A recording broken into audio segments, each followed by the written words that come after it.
Welcome to this Payson Minute. Portable Trace Views is Payson's way to take your screens anywhere.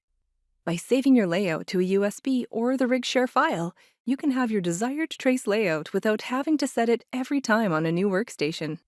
First, navigate to the Views section at the bottom of the EDR.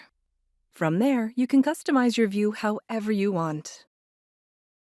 Add and subtract columns and rows, or change colors in shortcuts.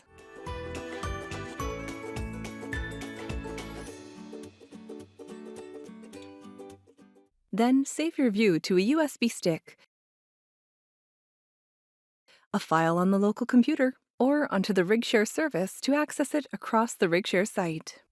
After saving, open the list of trace views to select a previously saved view or create a new one. Whenever you select a new view, the screen immediately reflects the preset settings. If you want to take your setup view with you, navigate to the Import/Export button, then click Export to your desired location. Remember, if you make changes to your view, you'll have to save and export it again.